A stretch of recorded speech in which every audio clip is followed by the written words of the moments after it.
Mr. Park's statements are really also about the domestic audience in South Korea. So it's important for the new president of South Korea's administration to establish a very strong confidence for the new leadership in South Korea, and also to send strong signals to North Korea.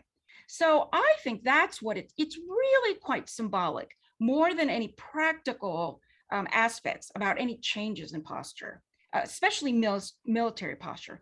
We have to remember that the Foreign Ministry is in charge of diplomacy, not in charge of any kind of defense posture. North Korea will react to every other country's actions. Now, I actually disagree with this a little bit. So, for example, South Korea raises or increases its military posture, or South Korea increases its defenses. Therefore, it makes North Korea nervous, and therefore causes North Korea to take action.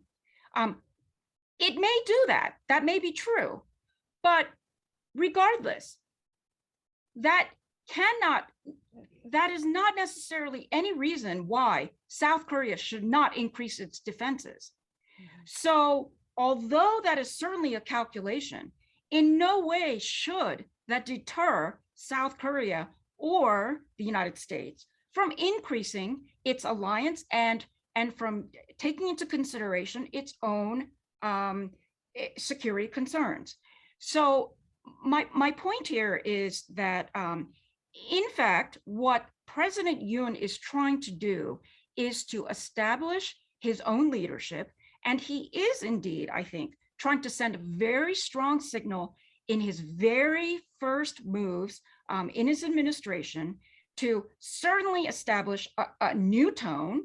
And he is absolutely trying to send a strong signal to North Korea, in fact, to deter North Korea.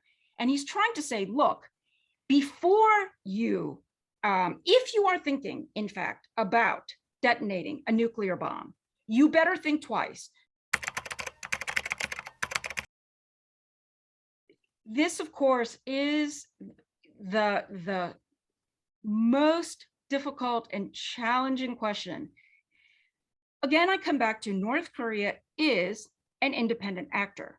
So the point is that we cannot either force or entice North Korea back to the table. North Korea has to want to come back to the table. If it was possible to either force or to make North Korea, or to offer enough of an incentive, I think in the last 80 years, North Korea would have come back to the table. The point is, we have tried almost every single possible enticement. Now, it may be the case that we still have not found the exact enticement. It may also be the case that over time, the possibilities of what North Korea wants has changed.